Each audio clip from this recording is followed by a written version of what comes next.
Ahí está. Ok, ok, muy bien. Entonces, como les comentaba, este tema es básicamente respuesta a lo que había comentado Mario. De hecho, le comenté que este tema lo iba a exponer el día de hoy y se lo iba a compartir en la grabación. Entonces, justo después de que nos has representado una oración, Karim, nos has hecho la oración, voy a empezar. La dinámica va a ser muy sencilla, no voy a estar hablando durante tiempo prolongado, más bien lo voy a hacer por medio de bloques. Y en esos bloques, ya sea que ustedes quieran comentar algo para aportar, si tienen alguna duda, alguna pregunta, adelante. Y también les voy a estar comentando de manera directa si pueden explicar algunos conceptos o si alguno de ustedes quiere hacer un comentario de manera directa. Entonces, ¿cuál es el punto o cuál es el tema que iba a tratar? Es la manifestación de Jesús en Apocalipsis. Entonces, aquí sí voy a utilizar la pantalla. Les voy a compartir pantalla y me dicen si se ve allí. Si se ve. Sí, Sí, ok, muy bien. sí, vemos la escritura, sí. Perfecto. Entonces, el texto en cuestión y sobre el que voy a desarrollar es Revelación capítulo 1, versículo 1. Y la premisa era esta, la revelación de Jesucristo que Dios le dio. El argumento es que porque Dios le dio la revelación a Cristo, Cristo es inferior a Dios, de hecho ignora cosas del futuro aún estando glorificado. Ese fue el argumento que se mencionó, que al recibir de parte de Dios la revelación, no era igual a Dios en ese sentido, inferior y que ignoraba cosas, ¿no? Entonces, basándonos en esta premisa, vamos a analizar primero lo que es el libro de Apocalipsis y vamos a hacer como que un recordatorio para que podamos entender este versículo, esta oración, este primer versículo, ¿no? Entonces, muchas veces cuando hablamos de Apocalipsis, hablamos de un libro que es eso, ¿no? Apocalíptico o que es profético también. Pero realmente, ¿qué tipo de libro es Apocalipsis? Algunos podrían decir, hablar de géneros literarios, hablar de estructuras o de hablar de tipos, ¿no? De cómo debemos interpretarlo. Pero el mismo capítulo 1 nos dice cómo debemos abordarlo. Entonces, aquí, por ejemplo, en el versículo 1 que acabo de leer, justo nos dice que es una revelación y nos da de aquí del griego de apocalipsis, ¿no? Entonces, es apocalíptico. Y si seguimos leyendo un poco, nos dice en el versículo 3, bienaventurado el que lee y los que oyen las palabras de la profecía. Entonces también es profético. Y en el versículo 4 nos dice que Juan escribe a las 7 iglesias que están en Asia. Entonces también es una carta. Son tres géneros. Lo debemos abordar tomando en cuenta esas tres cosas, que es una carta, una profecía y un apocalipsis. Entonces, tenemos que definir qué significan esos tres géneros o cómo los debemos abordar. Aquí ya les dejo la intervención a ustedes. ¿Alguien de ustedes pudiera decirme cuál es la diferencia entre estos tres géneros o qué caracteriza a cada uno de estos géneros? Un género apocalíptico, un género profético y una carta. Mm. Bueno, Sí, el género profético, bueno, evidentemente trata de ver, a ver, no diré el futuro porque suena como a que alguien está tratando de adivinar, sino que está describiendo un futuro, pero lo está describiendo de cierta manera que no es posible descifrarlo así de buena primera. O sea, hay información que, por lo menos en el libro, en el Apocalipsis, está como vedada, está vedada para los cristianos. Hay otra parte que sí es posible, digamos, sacar conclusiones, pero otras que, digamos, sus profecías están vedadas. Lo digo porque lo comparo con el libro de Daniel. Cuando en la claro. última parte le dice, eh, le dice el ángel, eh, le describe una parte, pero la otra le dice, y estas palabras serán guardadas, o guarda estas palabras, le dice, algo así. Entonces, pero no le revela todo, sino que le revela una parte. Y la otra parte ya le dice, mira, hasta aquí nomás te voy a revelar, te voy a contar, y después, bueno, llegarás, te dormirás y tomarás tu parte en el reino. Eso es básicamente, por lo menos, la parte, lo que yo pienso que es la parte profética. Muy bien. Muchas gracias, Jonás. Te voy a decir Jonás. Sí, Jonás. sí. Podría, Karim, ¿tú quieres comentar algo? sí, sí, sí, quería aportarme. Me gustó mucho el comentario de Jonás porque es cierto, ¿no? Nos hace empezar a reflexionar ciertas cosas, ¿no? Porque podríamos quizá encontrarnos con esta pregunta por primera vez, ¿no? O quizá no lo analizamos antes, ¿no? O creemos que es lo mismo. Sin embargo, sí hay ciertas diferenciaciones o cierta manera de aproximarse al texto, ¿no? Por ejemplo, eh, vemos que lo que habla como profecía o como, ¿cómo decirlo?, como género profético, por decirlo así, vemos que son juicios, ¿no? O sea, Dios hace un juicio, ¿no? Recordemos que la palabra juicio quiere decir la diferenciación entre una cosa y la otra y saber por qué son diferentes, ¿no? Entonces, se levanta un profeta que es el ejecutor del juicio, ¿no? O sea, Dios le dice a ese profeta lo que tienen que hacer para diferenciarse, ¿no? Para hacer un juicio y es el conducto, ¿no? Como instrucciones, como digamos así, ¿no? El género apocalíptico es más bien como, digamos, como una especie de género literario, tipo novélico. ¿Por qué digo novélico? Porque utiliza muchos símbolos y muchas alegorías, ¿no? Para significar algo. Entonces, de ahí que no lo podemos tomar literalmente, ¿no? Y digamos, las cartas, en este caso, pues se quedaron las cartas paulinas, que son las que todo el mundo, o bueno, cristianamente se conocen. eh, es eh, digamos, análisis de conducta a situaciones específicas o a lugares específicos, ¿no? Porque vemos, como bien dijiste, ¿no? Escribe a las 7 iglesias de Asia, ¿no? Entonces ya se puede ver esto que era dedicado hacia esas cuestiones, que hay enseñanzas que nos aplican a todos como personas, sí, como los axiomas morales, ¿no? Que donde quiera que vayas, tú tienes un código de conducta moral, que ese no cambia, pero hay situaciones que son muy específicas dependiendo de lo que acontecía a esos lugares y si los aplicamos ahorita nosotros, entonces estamos errando, podemos crear doctrinas, ¿no? Y lo mismo pasa con los otros géneros, ¿no? Si yo creo que profecías del pasado se tienen que cumplir ahorita, cambiamos completamente el sentido de lo que dice la profecía y de lo que dice la escritura, ¿no? Y si no somos capaces de ver símbolos, pues creo que tenemos hasta un gran problema en nuestra vida, ¿no? Porque incluso hasta a nuestros hijos, ¿no? Les hablamos a veces con figuras literarias, ¿no? Eres mi gran tesoro, ¿no? Este, ¿Será que esto es así, no? O eh, vaya, es la oportunidad de reflexionar muchas veces cómo sí necesitamos salirnos de lo que a veces la doctrina nos dice, ¿no? No te salgas de aquí, pero tengo que a veces recurrir a un diccionario para saber la correcta aplicación de las palabras y qué es lo que me quiere transmitir el texto en sí, ¿no? Excelente, muy bien. Entonces, sí, exacto. Lo que comentaron es correcto, ¿no? Entonces, voy a redondear un poco la información. Hace poquito, nuestras primeras reuniones, estuvimos examinando un libro profético, que es el libro de Isaías. Entonces, es un libro profético, como comentó Jonás, tiene que ver con un mensaje de Dios. Por lo general, este mensaje tiene que ver para un futuro.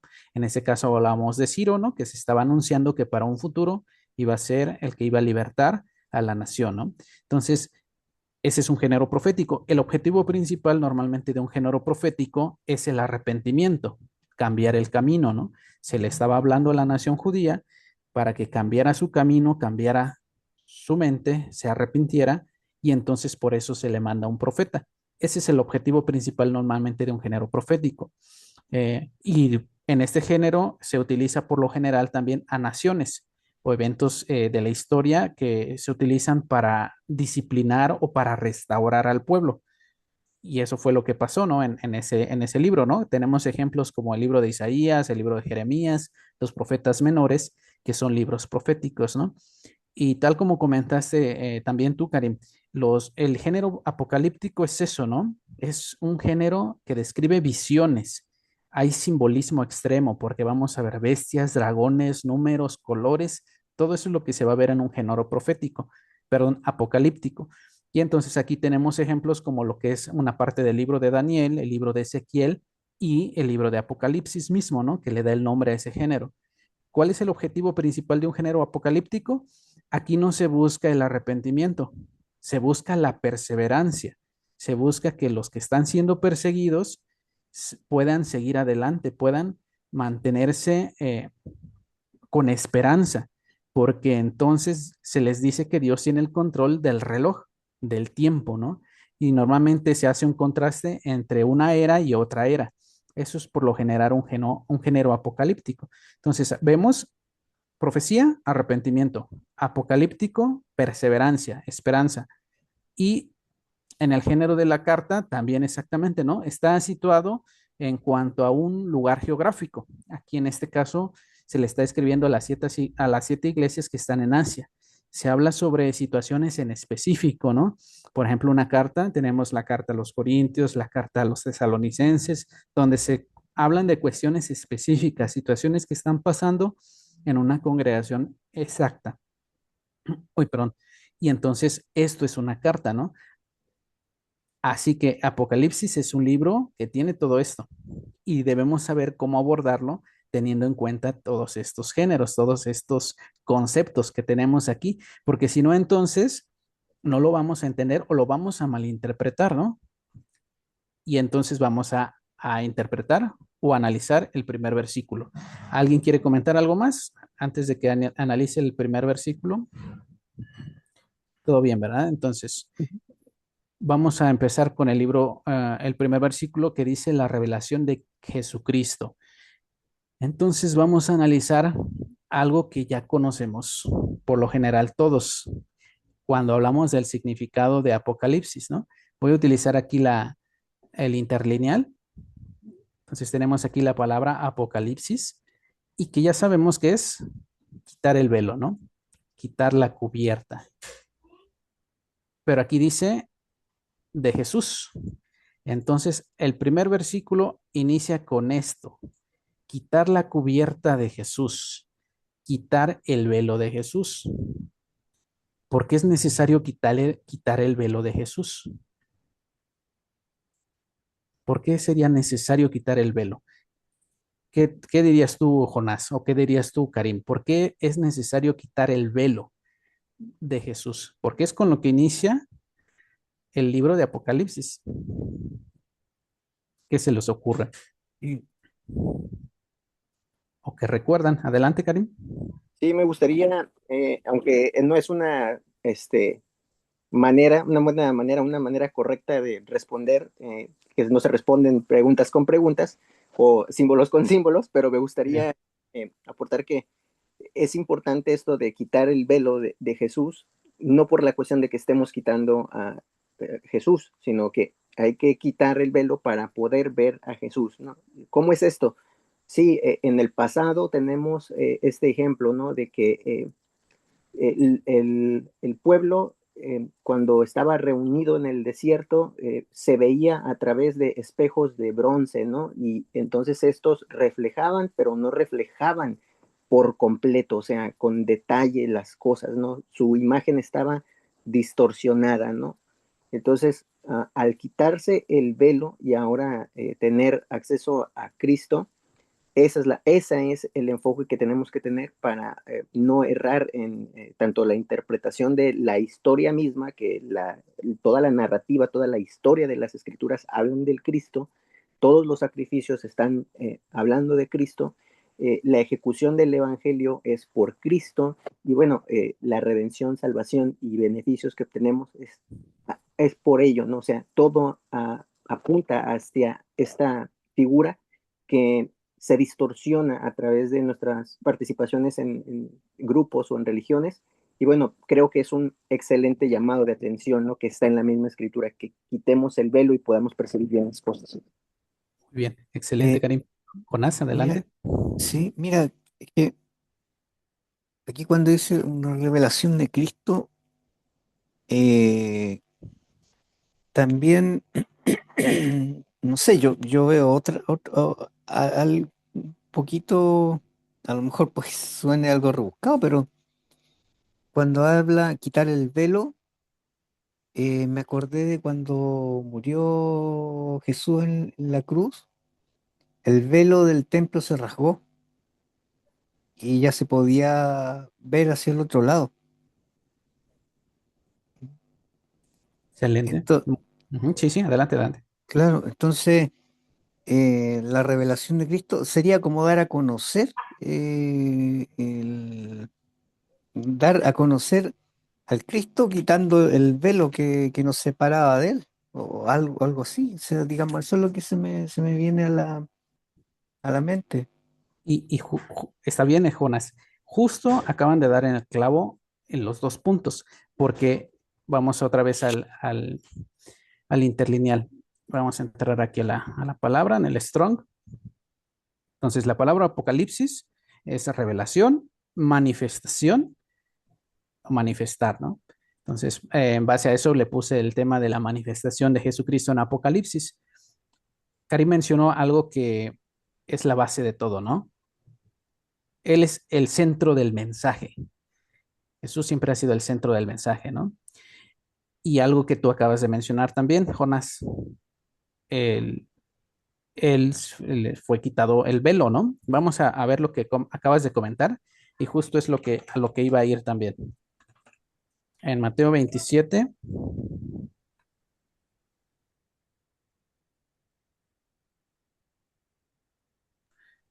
vamos a Mateo 27 y vamos a ver los versículos 50 y 51, ¿no? ¿Qué es lo que comentabas tú, Paco? Perdón, Jonás. Sí, Ya te quité el velo también. claro, ya me Ok, quitaron el velo. ahí está, mira. Entonces el 50 y 51 dice que entonces Jesús clamando otra vez a gran voz exhaló el espíritu y aquí el velo del templo se rasgó en dos, ¿no? Entonces, por ser un poquito técnicos, ténganme paciencia, voy a ir aquí en la interlineal y voy a ir aquí a lo que dice Mateo. Entonces vamos al Evangelio de Mateo, que es versículo 27, capítulo 27, perdón, es el verso 51.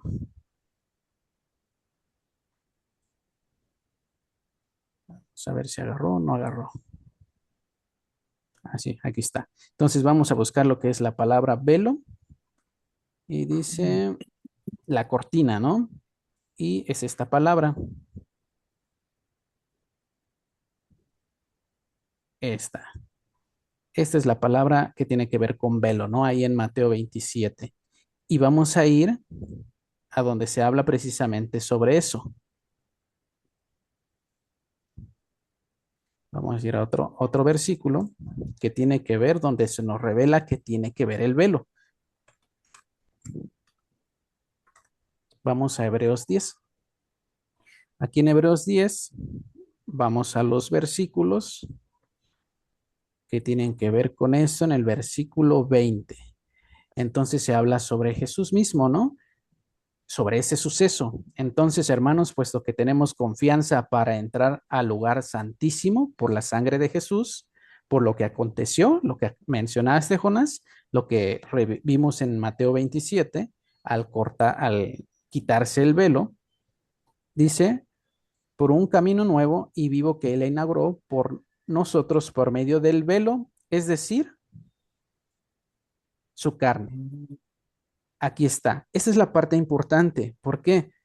Porque entonces las escrituras nos dicen que el velo de Jesús es su carne. Entonces, cuando se partió la cortina, cuando se partió el velo ahí en el templo, es por eso, ¿no? Porque Jesús había muerto su carne. Entonces, su identidad, por decirlo así, estaba velada. estaba velada, ¿no? Entonces, ahora que se quitó, tenemos nosotros acceso al lugar del Santísimo por la sangre de Jesús, pero entonces entendemos que el velo era su carne. Y entonces aquí es donde tenemos que ver que tiene que ver con la identidad de Jesús, con el estatus legal, con la potestad que tiene. Por eso el libro de Apocalipsis inicia con esas palabras. Vamos otra vez a Apocalipsis, Apocalipsis 1. Y entonces aquí está. La revelación de Jesucristo tiene que ver con esto mismo. Se está quitando el velo de su carne. Y entonces vamos a saber que Jesús es el centro del mensaje, como dijo Karim, y también que se quitó el velo de su carne. Vamos a saber su identidad. ¿Hasta aquí todo Claro, claro? ¿Alguna duda, algún aporte, pregunta? o sea, lo vamos a ver tal cual como es, pero su espíritu, su persona, Exacto, ahora ya no su carne. exacto, sí, ¿no? Me- Porque, me- sí, sí, sí. ¿Algo más, Jonas? Adelante, perdón. No, no, no, sí, ¿No? eso Ok. está bien, sí. Exactamente, ¿no? Entonces, normalmente cuando hablamos de la revelación de Jesucristo, nos centramos nada más en la parte de la profecía, ¿no? De que nos va a revelar algo a nosotros, de que nosotros nos vamos a enterar de algo, ¿no? Vamos a enterarnos de los acontecimientos, dice aquí, porque el tiempo está Se, cerca, ¿no? Pero se la está revelación, revelando él. exacto, la revelación trata sobre Él, ¿no? Él es el centro del mensaje. Entonces, ¿qué nos quiere revelar? ¿Qué nos va a revelar sobre él? Aparte de los acontecimientos que van a pasar dentro de la profecía, ¿no? Y aquí es donde pasamos a la segunda línea, que Dios le dio. ¿Qué le dio? ¿Qué fue lo que le dio a Jesús? Aquí viene el argumento, lo recuerdo otra vez. El argumento es que si Jesús fuera igual a Dios, eh, ya fuera en potestad, en derecho legal, entonces no necesitaría que el Padre le diera una revelación, porque eso significaría que él ignoraba el futuro, que él ignoraba cosas, aún estando en su estado glorificado, ¿no? Después de la resurrección. Y ahí es donde entra el sesgo, porque entonces no estamos viendo esta frase como una transferencia de potestad, de autoridad, la estamos viendo como que Jesús no conoce las cosas. Pero ¿es esto así? Vamos a ir a la prueba escritural, porque recordemos, un género apocalíptico no vienen los eventos de forma cronológica. Ahorita nos está empezando con algo que probablemente nos va a revelar después. Entonces, cuando uno está leyendo las escrituras, puede ir viendo que empieza con la revelación. Empieza el saludo a las 7 iglesias, la visión de Cristo. Y si avanzamos al capítulo 2, así era aquí abajo, vamos a avanzar al capítulo 2. Vamos a ver que empieza a dar el mensaje a las congregaciones, Éfeso, Esmirna, Pérgamo, Tiatira, y nos vamos al capítulo 3 y continúa, Sardis, Filadelfia, la Odisea, y nos vamos al capítulo 4 y aquí tenemos una visión del trono de Dios. Y nos empieza a describir cómo es, ¿no? Aspecto de esmeralda, nos da colores, piedras preciosas. Y, oh, perdón, no había visto tu mano, Karim. Adelante, dime, dime. no, no hay problema. Solamente quería aportar el dato de que eh, tenemos pocas veces este tipo de cuestiones en nuestras convivencias, ¿no? El recordarnos que el canon que recibimos como las escrituras sagradas, como la compilación que conocemos como la Biblia, fue establecido por seres humanos, por hombres, y que esos hombres decidieron la manera en la que están los libros, o se llevan la recopilación de los libros. Más, como bien mencionas, muchas veces no los vamos a encontrar en un orden cronológico. El Apocalipsis puede estar desde antes o en medio o quedarse en este caso por último. Y hemos tenido la iglesia casi por 2000 años el sesgo de por ser el último libro es lo último que tiene que acontecer o que es una narrativa que está por allá, por el futuro. Sin embargo, cuando lo vemos desde su contexto, vemos que es prácticamente un resumen de todo el compendio escritural. Entonces, me llamó mucho la atención que lo mencionaras porque esto es así. Y primera de los Corintios 1:18 dice, bueno, hasta finalizar, ¿no? Dice que Cristo es poder de Dios y sabiduría de Dios. Entonces, ¿cómo podría ser poder de Dios si no está completo? ¿O cómo podría ser sabiduría de Dios si le falta algo? Entonces, ¿estaría defectuoso Dios? Muy bien, gracias, Karim, excelente. Y qué bueno que resaltas este punto, ¿no? Porque cuando leemos las escrituras, normalmente queremos que vayan en orden, ¿no? Porque estamos acostumbrados a que el tiempo es lineal, ¿no? Y vamos primero, en medio y el final, ¿no? Y el mismo libro de Apocalipsis no está escrito en ese orden, ¿no? Justo lo que les acabo de comentar, en el capítulo 1 analizamos que se está haciendo una transferencia de potestad. ¿Y en qué momento sucede eso, no? Y llegamos aquí al capítulo 5. Justo en el capítulo 5 nos está hablando de lo que sucedió en el versículo 1, capítulo 1. Esta transferencia de potestad. ¿Por qué? Porque entonces está hablando sobre un libro que tiene 7 sellos. Y dice aquí que quién es digno de abrir ese libro y desatar sus sellos. Y Juan lloraba mucho porque no había nadie digno de hacer eso, de abrirlo, ni de mirar su contenido, perdón. Y entonces alguien le dijo que el león de la tribu de Judá había vencido para abrir el libro y sus 7 sellos. Y entonces vio al cordero inmolado de los 7 espíritus, y el libro lo tomó de la mano derecha del que estaba sentado en el trono. Y entonces, ¿qué empiezan a decir sobre el cordero, sobre quien toma el libro? Sobre Jesús. Digno eres tú de tomar el libro, porque fuiste inmolado y con tu sangre compraste a Dios, a gente de toda tribu, lengua, pueblo y nación, y nos has hecho un reino de sacerdotes. ¿Y qué dicen? ¿Qué empiezan? ¿Cómo lo empiezan a alabar? ¿Qué le empiezan a decir, no? Dice aquí, el cordero que fue inmolado digno es de recibir el poder, las riquezas, la sabiduría, la fortaleza, el honor, la gloria y la alabanza. Y entonces le empiezan a dar adoración al que está sentado en el trono y al cordero, sea la alabanza, la honra, la gloria y el dominio por los siglos de los siglos. Entonces, este es el evento que estamos viendo del que se habla en el versículo 1, cuando se abre el libro con los 7 sellos. Muy bien, entonces, ¿por qué puede abrir Jesús ese libro? ¿Lo notamos? Ah, ok, ya llegó Enrique, tal vez va a estar solamente de oyente, como nos había comentado. Entonces, voy a estar pendiente al chat también por si hace algún comentario y podamos leerlo, o alguno de ustedes, si quiere leer alguno de sus comentarios también, nos puede ayudar, ¿no? Entonces, me había quedado en esto, ¿no? ¿Por qué tiene Jesús la capacidad de abrir este libro, de tomarlo de la mano derecha? Precisamente por eso, ¿no? Porque venció, porque ha vencido. Entonces, aquí estamos viendo este suceso. Dios no le está dando, el Padre no le está dando una revelación a Jesucristo en el sentido de que le esté dando una profecía, algo que él ignore, que él algo no conozca.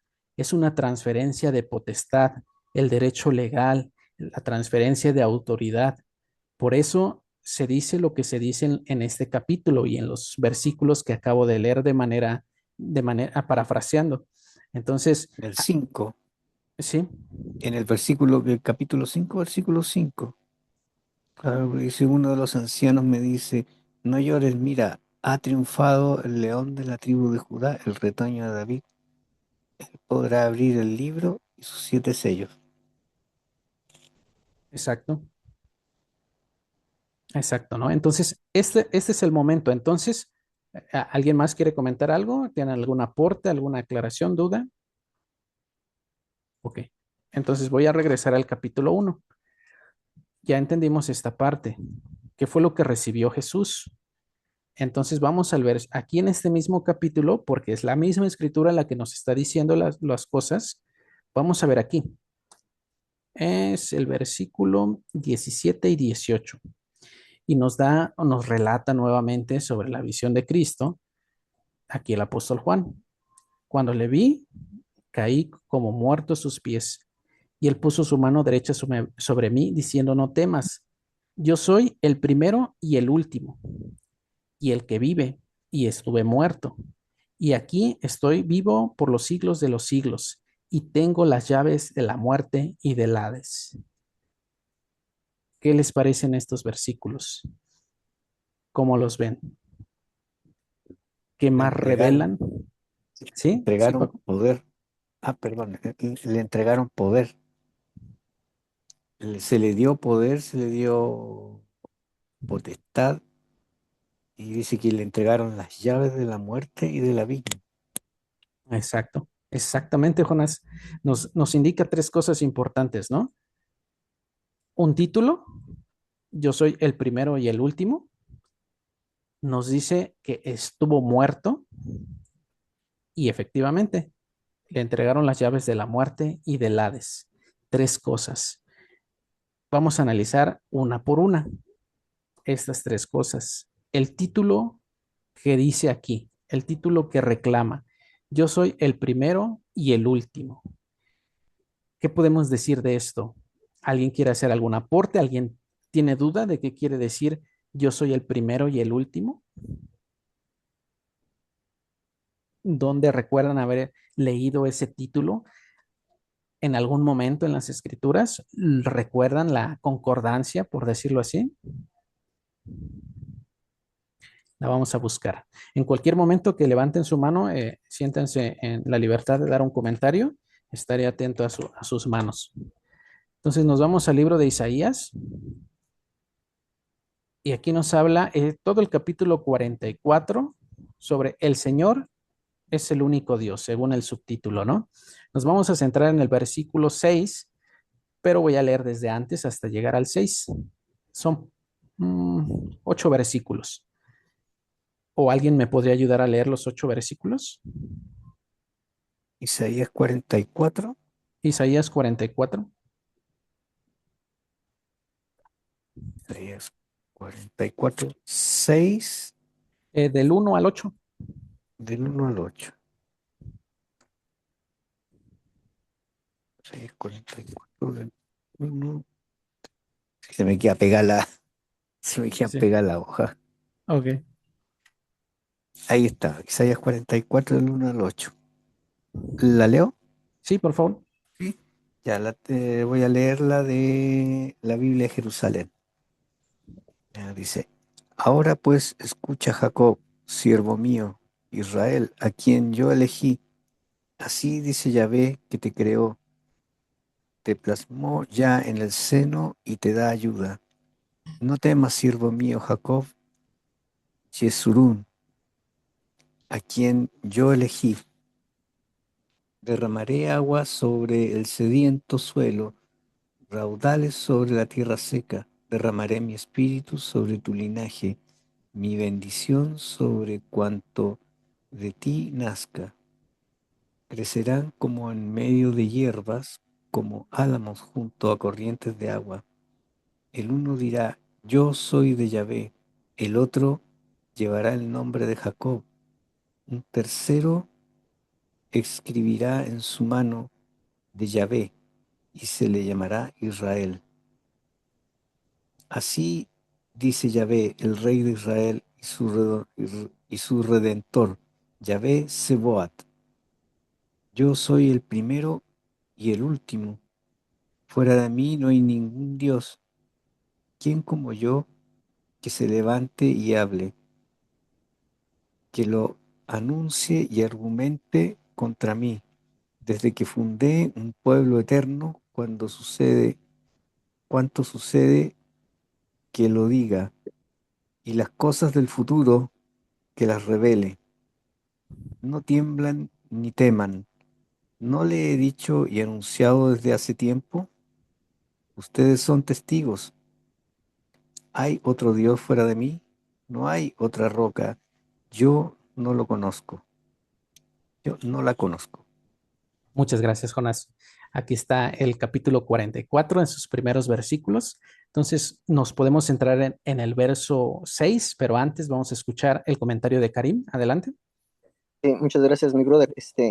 Me llamó mucho la atención, obviamente, que se está tocando a esta profundidad y bueno, es necesario, ¿no? Que se haga a final de cuentas para poder quitar un poco los sesgos. No sé si pueden ver ahí en pantalla, les estoy compartiendo una imagen. Pero sí, Ok, ahí debe de estar entonces la palabra, bueno, la letra Aleph y la letra Taf.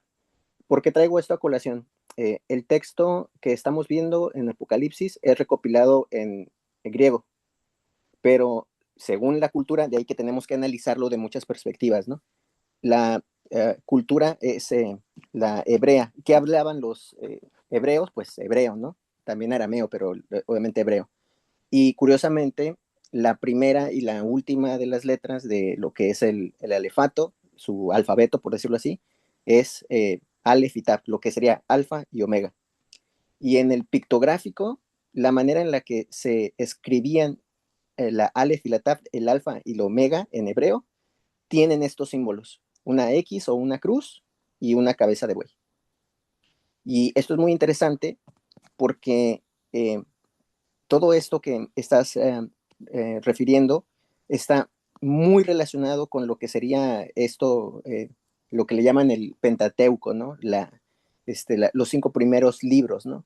Que se tomaron después, bueno, para hacer doctrina de todo ello, ¿no? Pero es eh, en los primeros versículos del Génesis, donde dice: en el principio creó Dios los cielos y la tierra, está muy involucrada la palabra Aleph y Taf. O sea, estas dos palabras, estas dos letras, prácticamente componen todo lo que es este versículo, el 1.1, ¿no?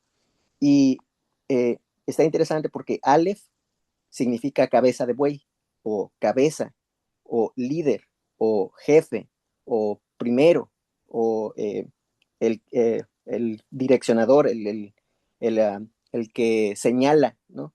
Y también está Tab, que significa pacto, señal, sello, cobertura, eh, cumplimiento, final, y bueno, entonces, ¿qué nos está diciendo esto, no? Que la cabeza del líder de los cielos, quien es Dios, hace un pacto eh, con la tierra, que ese sería Jesús, o sea, su cuerpo, y vemos que hace un pacto, ¿no? O sea, por eso están estas palabras involucradas, ¿no? El primero y el fin, el Aleph y la Tab, el alfa y el omega. Hasta ahí mi comentario, amigo. Muchas gracias, Karim. Gracias por profundizar en esta cuestión en hebreo. Y justo aquí mismo podemos ver el interlineal, el Antiguo Testamento y las palabras que están escritas aquí en este versículo, en este capítulo, son exactamente iguales, ¿no? Vamos a verlas. Ya nos dio una explicación más profunda, Karim, sobre estas letras, estas palabras. Y vamos a ver aquí en el 6 cómo viene el versículo, ¿no? Es capítulo 44, en versículo 6. Entonces vemos aquí, ya vamos a hablar en hebreo, ¿no? Acuérdense que esto está al revés, ¿no? Y dice que sigue siendo primero y último, ¿no? Es primero y último. Como nos explicó aquí Karim, lo que tiene que ver el detrás de decir el primero y el último. Entonces, miren, con esta premisa estamos hablando de que no puede ser Cristo alguien que, bueno, déjenme regresar a Apocalipsis. Aquí, al tomarse, vamos igual al versículo donde estamos, el 17. Este título se ve en mi pantalla, sí, ¿verdad? Ok, entonces este título que está tomando aquí Jesús, algunas confesiones, algunas denominaciones dicen que en ese momento pues estaba hablando el Padre, ¿no? Pero si seguimos leyendo, no es así. Este punto importante, si Jesús fuera una criatura, un ser creado, no podría reclamar el título de ser el primero y el último. Entonces, de esa forma, probamos contra el arrianismo que no puede ser una criatura. Además, él dice que es el que vive y que estuvo muerto, ¿no? Entonces, vamos a ver que aquí literalmente significa un cadáver.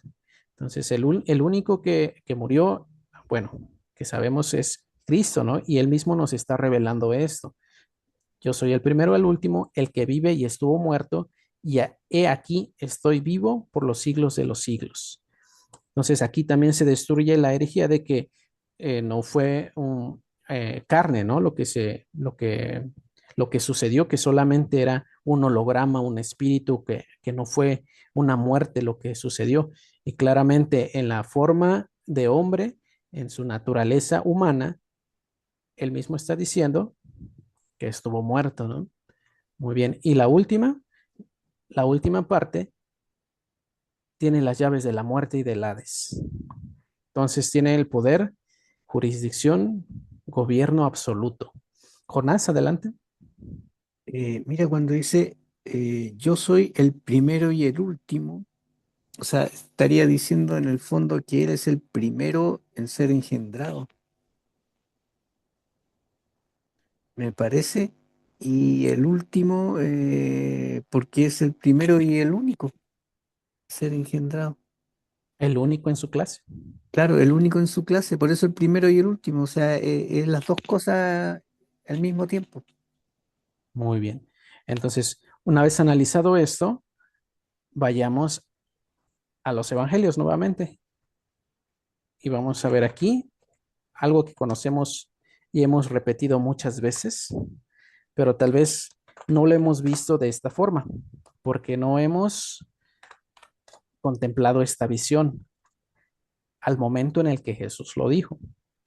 Cuando Jesús resucitó, al amanecer del primer día, pues sabemos los acontecimientos, ¿no? Se presentó un ángel, se presentó a las mujeres y les dijo que no estaba el Cristo ahí, sino que él había resucitado de entre los muertos. Y entonces les dijo que fuera a avisar a los hermanos de Cristo, a sus discípulos, a Galilea, que allí lo iban a ver. Y entonces cuando se acercan, los discípulos pues están temerosos y bueno, se divulga, ¿no? Que se había robado el cuerpo, pero pues es algo que se divulga hasta el día de hoy entre los judíos. Entonces Jesús se presenta ante sus discípulos a Galilea.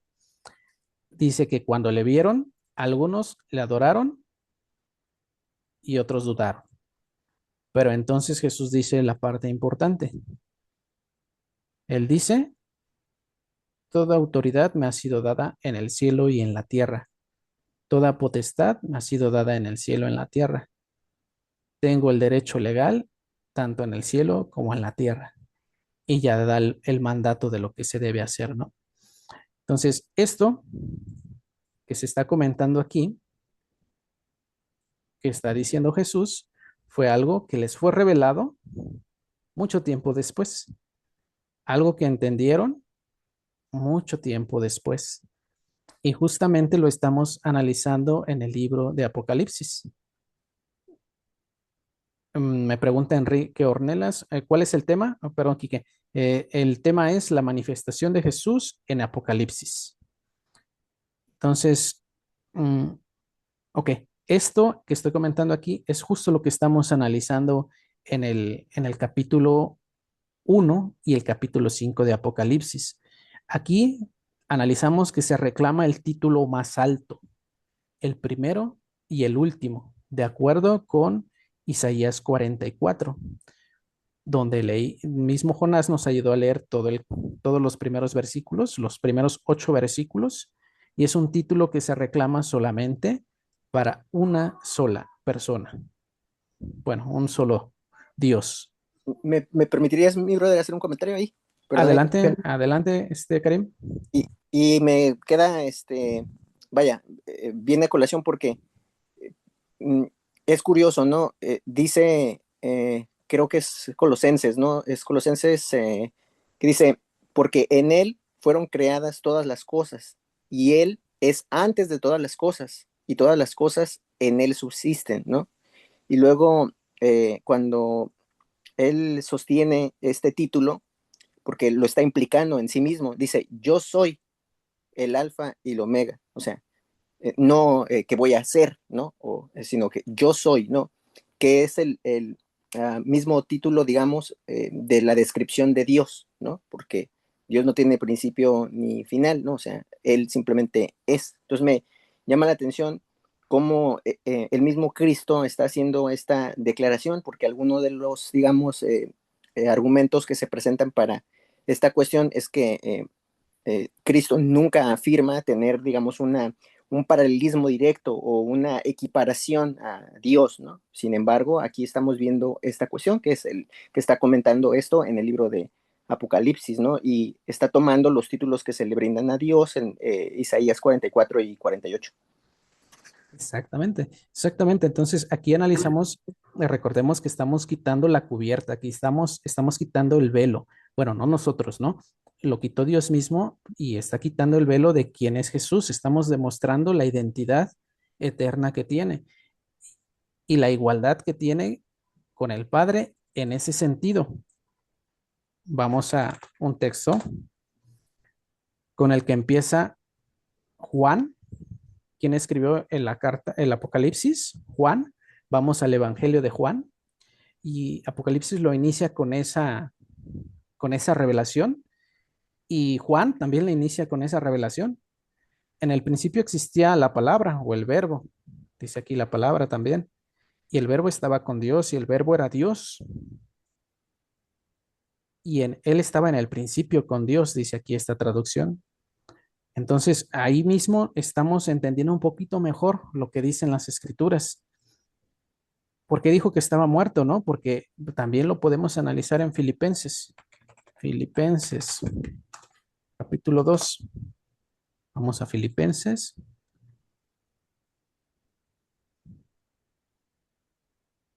Eh, ok, nos comenta aquí que en el chat Jesús es el alfa y la omega. Justo en la repetición, Quique, vas a ver cómo nos lo explicó Karim. Nos puso aquí una pantalla y nos explicó lo que tienen que ver con las palabras en hebreo y los símbolos también que van representados allí, ¿no? Entonces, muy, muy interesante, Quique, cuando veas la repetición. Entonces, estoy buscando aquí la humillación y exaltación de Cristo, ¿no? Cuando se habla en esta carta a los filipenses, que él dijo que se despojó a sí mismo, se despojó, se vació de sí mismo, renunció temporalmente a sus privilegios, dice aquí. Y si vamos a Juan 5, si estos versículos, si los quieren examinar en su contexto, completos en la repetición, pues ahí los van a poder ver, capítulos completos para que vean todo lo que tiene que ver, valga la redundancia. Y entonces vamos a los capítulos 5 y los capítulos que se mencionaron de Juan, donde se hacían referencia a que pues Jesús, el Hijo, no puede hacer nada por su cuenta, sino que hace, lo que ve al Padre, ¿no? Lo que ve hacer. Y eso hace el Hijo de igual manera. O esas palabras que vimos en el capítulo 14, donde el Padre está en Él y Él en el Padre. Entonces, empiezan a adquirir todas estas afirmaciones, todas estas enseñanzas de Juan y Apocalipsis como que un sentido más revelador, por decirlo así. ¿Y qué decir de cuando dice que tiene las llaves de la muerte y del Hades, ¿no? La exaltación, la autoridad total, completa. Entonces, cuando leamos Mateo 28 y que estamos en ese tiempo, en ese momento de la resurrección y que los discípulos están allí, lo ven y les dicen, toda autoridad me ha sido dada en el cielo y en la tierra, pues no tienen ni idea de lo que ha pasado, ¿no? De lo que aconteció en los cielos, de lo que al vencer el Cristo tuvo la potestad y la autoridad que recibió. Y entonces de eso trata el libro de Apocalipsis, destapar la cubierta de Jesús, que en un principio comentaron tanto Karim como Jonás. Él es el centro del mensaje y se revela la identidad, el estatus que tiene, el derecho legal, la potestad. Hasta este momento, ¿alguien tiene alguna pregunta, algún comentario, algún aporte? Aquí que nos está haciendo comentarios aquí en el chat, dice, el principio y el fin, él existía desde el principio de la creación, por medio de él fueron creadas todas las cosas. Entonces, esta es la manifestación de Jesús en Apocalipsis y contestando la pregunta que iniciamos en un principio, el argumento, la premisa, ¿ignoraba Jesús los acontecimientos? Cuando se dice en Apocalipsis 1,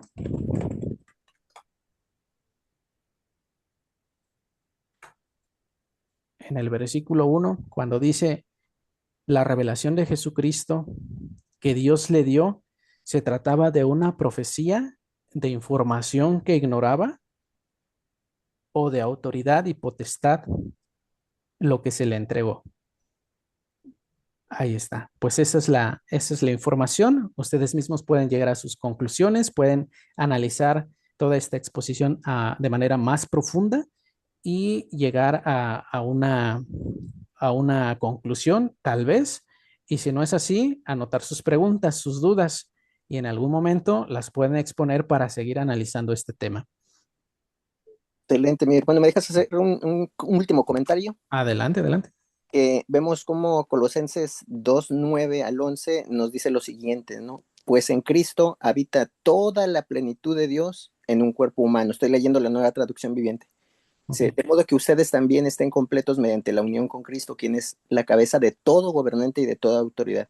Cuando usted, bueno, ese es el punto que quiero yo eh, citar, porque cierra el versículo 11 con decir, dice, es decir, les quitó la naturaleza pecaminosa, ¿no? ¿Cuál? La humana, ¿no? Porque esta es la condición caída, esto es lo que la carne quiere, el pecado, ¿no? Porque en pecado fui concebido, ¿no? O sea, fui en esta manifestación corpórea, estoy predispuesto y siempre haré el pecado. Pero la excepción a esta regla es Cristo, por su esencia, de dónde vino engendrado, ¿no? Y de ahí que este libro lo declara, ¿no? En él está toda la no poquita, no más o menos, no toda la plenitud de la deidad, y de ahí que tenía que venir Immanuel, Dios manifestado en carne. Muy bien, Karen, muchas gracias por el aporte y sobre todo esta cita bíblica también, que se ha mencionado en muchas ocasiones y que puede adquirir un nuevo significado a la luz de lo que estamos analizando. Nos dice aquí que en el chat, autoridad le dio, significa que le dio el permiso para compartir la revelación a Juan, no que la ignorara en sí. Entonces vimos ahí en el capítulo 5 que vas a ver, Quique, donde estamos viendo el momento exacto cuando recibe el libro, mejor dicho, lo toma porque eh, tiene la autoridad, porque ha vencido, y entonces lo empiezan a adorar y le dicen que todo es para él, ¿no? Toda la gloria, la honra, las riquezas, todo, ¿no? Entonces, ah, tenemos dice este versículo, comentaré en nuestra reunión del domingo, ahí está Colosenses 2:9. Muy bien, pues entonces, mira, le vamos a dar seguimiento a este tema. Y pues de esta forma concluye mi participación, la respuesta a la pregunta o al argumento que se mencionó. Y repito, nuevamente, si tienen alguna duda, alguna pregunta, algún comentario o aporte, pues con mucho gusto los voy a escuchar. Y sobre todo que voy a compartir también esta reunión con Mario, quien fue quien comentaba este argumento, esta premisa. Sería Excelente, todo. hermano, excelente exposición. Y de ahí que, pues a todos nuestros oyentes, ¿no? O a todo quien que llegue a divisar este video, que tenga en consideración que tenemos muchas perspectivas distorsionadas de todo, ¿no? De todo. Utilizamos mal las palabras, inventamos de repente palabras que antes no existían por nuestro contexto, terminamos inventando otras o creyendo que ciertas cosas son sinónimos de ciertas cosas, y esto no es así. Entonces, qué mejor que analizar de manera profunda esto, pero incluso esto de analizar profundamente muchas veces también es distorsionado. Algunas perspectivas dicen que analizar profundamente significa que yo lo haga y nada más a ti te diga qué es, ¿no? No, eso no es analizar profundamente, ¿no? Analizar profundamente requiere que tú lo hagas, que tú busques el recurso, ¿no? Que te vayas a buscar a los idiomas, que te vayas a buscar a los diccionarios, las palabras, que investigues acerca de la cultura y que investigues acerca de los contextos para que puedas llegar realmente a una sana conclusión de algo, porque si solamente te dijeron que yo soy el que sé y que te voy a decir a ti y que eso es solamente lo que vale y te lo dijeron por 40 años, puede que tengas la mente sesgada, distorsionada. O sea, y esto no quiere decir que es tu culpa, no estoy señalándote para decirte que es tu culpa, simplemente te estoy diciendo que lo medites y que consideres que así nos pasa, ¿no? Y en la vida diaria, en la vida común, esto es más todavía común de lo que parece. A veces un regaño a nuestros hijos de que, ay, quítate, chamaco metiche, ya me hace creer de pequeño que soy metiche y luego ya cuando soy adulto nadie sabe nada de mí porque no me relaciono con nadie porque yo pienso que soy metiche, ¿no? Entonces, así nos puede pasar en la perspectiva de la fe, ¿no?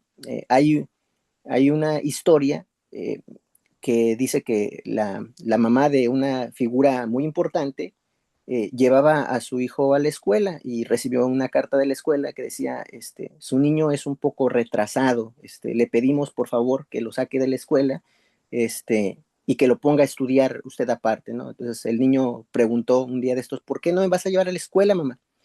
Y dijo, es que la escuela me mandó una carta que decía que eres un genio y como eres un genio, ellos no pueden darte la educación que te mereces, así que vas a estudiar en casa, ¿no?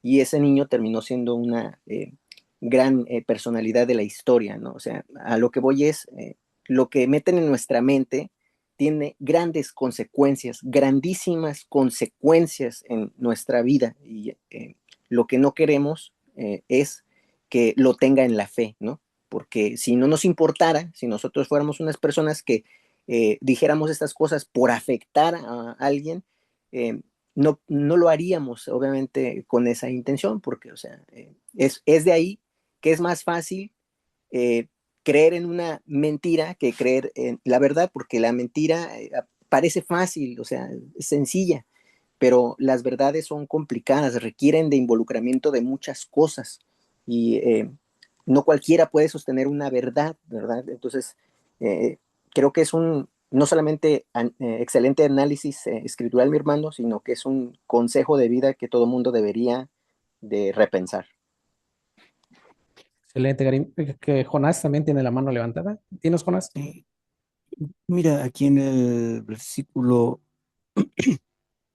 11 del capítulo 4 dice, eres digno, Señor y Dios nuestro, de recibir la gloria, el honor y el poder, porque tú has creado el universo, por tu voluntad existe y fue creado. Está hablando de Señor y Dios nuestro. No está hablando del Padre, aquí está hablando de, no sé, yo creo que aquí está hablando de Jesús, Amén. porque aquí está hablando de que tú has creado el universo, a menos que esté hablando del Padre, pero esté hablando del Padre en representación De ahí que de tome Jesús. importancia el hecho de que es unigénito, recordemos otra vez, único en, Claro, uno puede único, exacto. uno puede pensar que no puede acontecer esto, pero la palabra unigénito quiere decir que es único en su especie, que él puede hacer cosas que nadie más puede hacer. Claro. Por esa razón dice, tú has creado el universo. O sea, ella te está hablando de que si Jesús fue el primero y el único engendrado, y por orden del Padre, Él creó el universo. Por eso es que dice Señor y Dios nuestro. No está hablando del Todopoderoso ni del Altísimo, pero le da un título y un estatus muy superior a todo el resto de la creación. Eso sería, Excelente, Jonás. Pues ahí está la información. Ya cada uno ahora sí le corresponde analizar, verificar concordancias, analizar el contexto, revisar el contexto histórico y si quiere profundizar más, pues analizar la gramática, las etimologías, pero eh, pues está bastante sencillo de entender. Bueno, no bastante sencillo, solamente hay que dedicarnos un poquito a ello y ver lo que la misma escritura dice, ¿no? La misma escritura te dice qué es el velo, qué es el título, qué es el primero y el último, qué es cada cosa, ¿no? La misma escritura te va diciendo. Obviamente, cuando la vas leyendo, va a haber cosas en un momento que no las vas a entender, ¿no? Tal como los discípulos, ¿no? Cuando Jesús resucitó, pues no entendían a qué se refería, ¿no? Tal vez toda potestad, toda autoridad me ha sido dada, ¿no? O toda autoridad en el cielo y en la tierra. ¿qué se refiere, no? ¿Qué es? Ah, ya después lo entendieron. Y así sucede con las escrituras, ¿no? Hay cosas que dice, bueno, dice Hebreos 10, 20, que el velo es su carne, o hey, que se rasgó el velo del templo, y empiezas a conectar las ideas, y al final de cuentas solamente dejar que la escritura misma te diga qué significa cada cosa, cada símbolo, que ella misma se interprete, ¿no? Eso es lo que conocemos muchas veces como exegesis. Y la contraparte, pues cuando nosotros metemos las ideas, ¿no? A las escrituras, y no dejamos que ella solita se interprete. Entonces, como les comentaba en un principio, no tengo una postura, no les estoy imponiendo una postura tampoco, solamente les estoy comentando lo que significa la palabra Apocalipsis que Dios le dio. Sería todo. Amén, amén. Muchísimas gracias, mi hermano. Fue un gran manjar, y eso que no lo teníamos eh, preparado. De haber sabido, me hubiera traído algo, un topper, porque va a haber para llevar. Sí, sí, Hubiera- para verla otra vez y a ver en qué me equivoqué, ¿no? También yo. Es lo bueno, ¿no? Es lo bueno. Vamos a poder volver a probar de este manjar. Muy bien, excelente, riquísimo. No sé si quieres aportar algo, Jonás.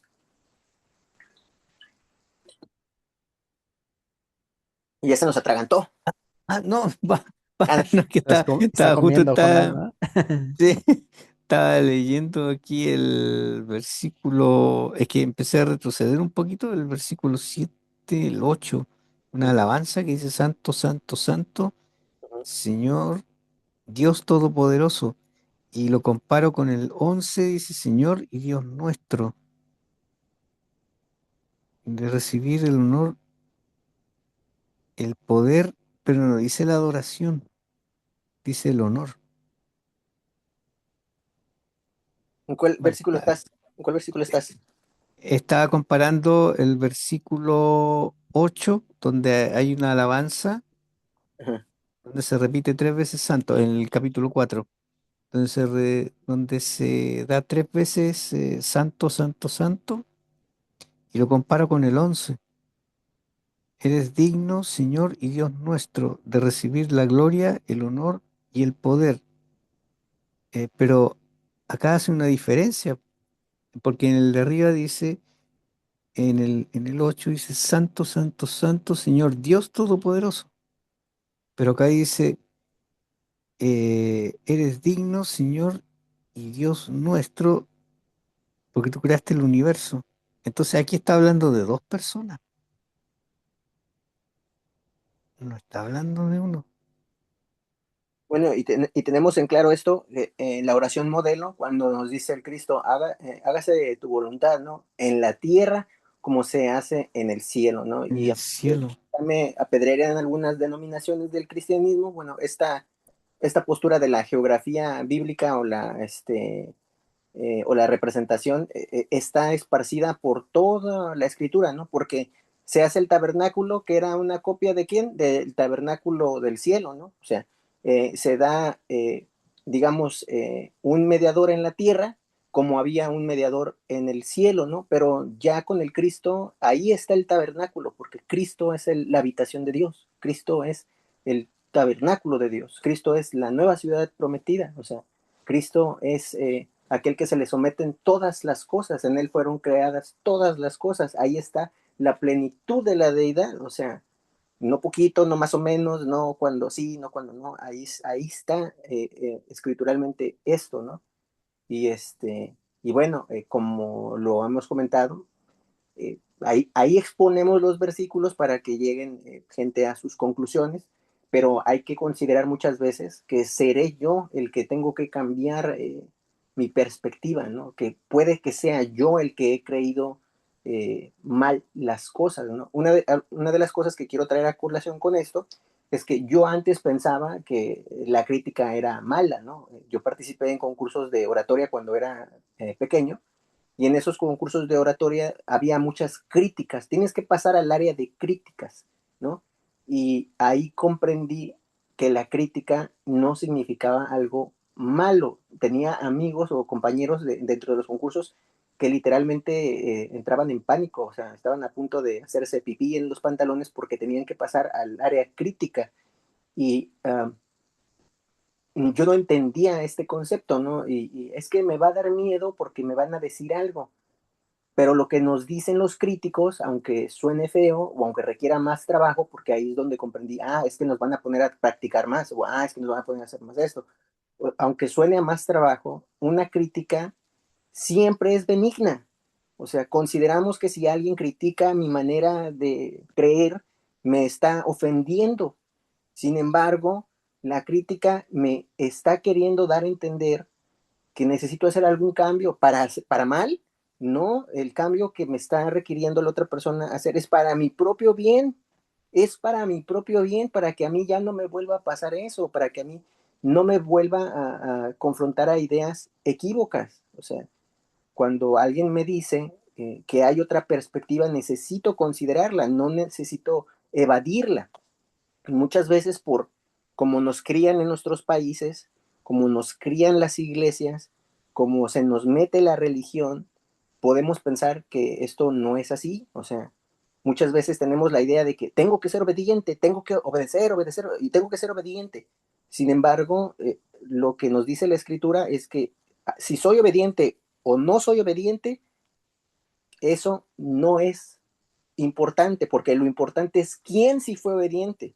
Quien sí fue obediente es Cristo. De esa obediencia es la que toda la Biblia nos habla, no de la Biblia, no de la supuesta obediencia de nosotros, ¿no? Que luego nosotros andamos todos estresados por la vida y es que tenemos que ser obedientes, tenemos que ser obedientes, porque creemos que esa obediencia es la que se nos exige a nosotros. Ahora, a nosotros se nos exige fidelidad, se nos exige la fidelidad, saber que somos desobedientes, pero estamos ahí por lo que se nos dio de manera gratuita la vida del Hijo amado, del Hijo unigénito, quien sí cumplió, quien hizo todo, quien me lo dio porque no me lo merezco, pero me lo dio por amor. Entonces, cuando empezamos a verlo así, ya no nos acercamos con miedo, nos acercamos confiados, con la conciencia de que sí fallé, pero bienvenido a casa, ¿no? Es lo que nos dice el Evangelio. Entonces, creo que es necesario que a veces volvamos a analizar si tengo aún mi religión en mí, ¿no? Porque a veces creo que ya me salí, pero puede que todavía esté adentro y no me dé cuenta. Excelente, muy bien. Pues ahora sí que este análisis queda grabado para que lo podamos analizar y ya si en el domingo, que Quique nos va a exponer también el versículo de Colosenses 2:9, empiezan a surgir preguntas, dudas, pues, o argumentos igual, siempre son bienvenidos para que podamos unos a otros mejorarnos, pues ayudarnos a corregirnos también y pues la crítica siempre es bienvenida, ¿no? Como comenta aquí Karim, es necesaria, es para que podamos, pues no quedarnos estancados, ¿no? Sino saber si tal vez, bueno, lo que estoy pensando no es correcto o me equivoqué o tal vez torcí algo que no estaba bien, ¿no? Entonces, siempre es bienvenida. Entonces, estos versículos que estás analizando, Jonás, adelante, profundice en ellos. Lee el capítulo, es el capítulo 4, lee el capítulo 5 Bueno, y hay que seguir adelante. Dice aquí, Quique, voy a exponer el papel del Espíritu Santo en la vida de Jesucristo. Ah, Excelente, Quique. tema. Amén. Muy bien, pues de mi parte, yo no sé si ustedes quieran comentar algo. Me gustaría, yo me tengo que retirar, no sé si a alguien le Solo, gusta. solo Ajá, permite entonces hacer la oración de cierre para que cerremos todos, mi brother. ok, de acuerdo, muy bien. Muchas gracias, mi hermano. Bueno, Papito amado, te damos gracias por la gran oportunidad que nos has dado para recibir instrucción, tu palabra y sobre todo, como pedimos al principio, el Espíritu que estará redarguyendo nuestras mentes. Por favor, que este concepto no lo decimos simplemente de boca, sino lo decimos enteramente de corazón, en espíritu, para que sea transformada nuestra manera de vivir, ¿no? Y así también otros puedan ver el Evangelio no solamente en las Escrituras, sino como realmente te interesa, a través de los actos de misericordia y bondad, amor. Te agradecemos esta oportunidad, pedimos de igual manera por las necesidades de nuestros hermanos, cualesquiera que éstas sean, tú las conoces, y agradecemos también el perdón de nuestras ofensas por el único medio que nos has dado desde el principio hasta el final, el Aleph, la Tab, el Alfa, el Omega, tu Hijo amado, nuestro Rey, Cristo Jesús. Amén y amén. Amén. Excelente, mi brother. Pues nos vemos en el chat o nos vemos el domingo. Cerramos sesión. Sí, Exactamente. los leo igual por el chat, a ver qué comentan igual. Estás, venga para atrás. Tú que puedes.